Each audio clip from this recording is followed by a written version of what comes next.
ഷൊർണൂരിലെ central text book store കെട്ടിടത്തിൻ്റെ ceiling cement പാളികൾ അടർന്നു വീണ നിലയിൽ. കാലപ്പഴക്കം ചെന്ന കെട്ടിടമായതിനാലാണിത്. സിമൻറ്റ് പാളികൾ അടർന്നു വീണും കമ്പികൾ പുറത്തു കാണാനും തുടങ്ങിയതോടെ പകുതി ഭാഗം ഉപയോഗിക്കാനാകാത്ത അവസ്ഥയാണ്. അതേസമയം അറ്റകുറ്റപ്പണികൾ നടത്താനുള്ള പ്രാരംഭ നടപടികളും ആരംഭിച്ചിട്ടുണ്ട്. കുളപ്പുള്ളി ഷൊർണൂർ പാതയിൽ 100 മീറ്റർ ഉള്ളോട്ട് മാറി ഉയർന്നു നിൽക്കുന്ന ഈ കാണുന്ന കെട്ടിടമാണ് സർക്കാരിൻ്റെ സെൻട്രൽ ടെക്സ്റ്റ് ബുക്ക് സ്റ്റോർ. 1960-ൽ സ്ഥാപിതമായതാണ് ഈ കെട്ടിടം. കാലപ്പഴക്കം ചെന്നതിനെ തുടർന്ന് ഇപ്പോൾ ഈ കെട്ടിടം ചെറിയ തോതിൽ ശോചനീയാവസ്ഥ നേരിട്ടുകൊണ്ടിരിക്കുന്നു എന്ന് വേണമെങ്കിൽ പറയാം. ഇതിന്റെ യഥാർത്ഥ വസ്തുത മനസ്സിലാക്കാൻ കഴിഞ്ഞത് പാഠപുസ്തകങ്ങളുടെ വിതരണം ചിത്രീകരിക്കാൻ പോയപ്പോഴായിരുന്നു.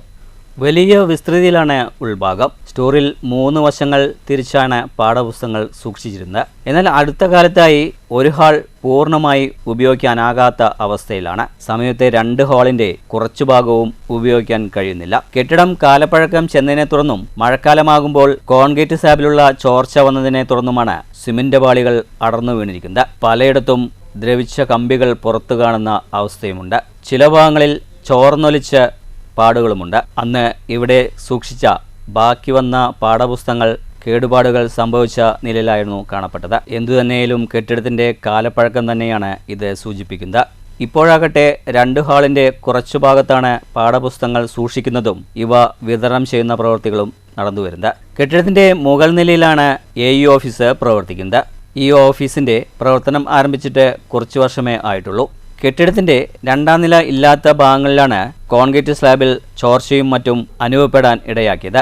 ഇതേ തുടർന്ന് സിമന്റ് പാളികൾ നിലം പൊത്തിയ അവസ്ഥയാണ് ഇവിടെ കാണാനായത്. പല സമയങ്ങളിൽ ഈ വിഷയം ഉന്നത ഉദ്യോഗസ്ഥരെ അറിയിക്കുകയും ചെയ്തിരുന്നു. ഇപ്പോഴാകട്ടെ കെട്ടിടത്തിലെ അറ്റകുറ്റപ്പണികൾ നടത്താനുള്ള പ്രാരംഭ നടപടികളും ആരംഭിച്ചിട്ടുണ്ട്. സമാനമായ ഇത്രയും വലിയ സെൻട്രൽ ടെക്സ്റ്റ് ബുക്ക് സ്റ്റോർ കെട്ടിടം പ്രവർത്തിക്കുന്നത് നിലവിൽ തിരുവനന്തപുരത്താണ്. ഷൊർണൂരിലെ സ്റ്റോറിൽ നിന്നുമാണ് വർഷങ്ങൾക്ക് മുൻപ് പാലക്കാട് ജില്ലയ്ക്ക് പുറമെ തൃശൂർ മുതൽ കാസർഗോഡ് വരെയുള്ള ജില്ലയിലേക്കുള്ള പാഠപുസ്തകങ്ങളുടെ വിതരണം നടന്നിരുന്നത്. എന്നാൽ ഇപ്പോഴാകട്ടെ ഈ സെന്ററിൽ നിന്നും പാലക്കാട് ജില്ലയിലേക്ക് മാത്രമാണ് പാഠപുസ്തകങ്ങളുടെ വിതരണം നടക്കുന്നത്.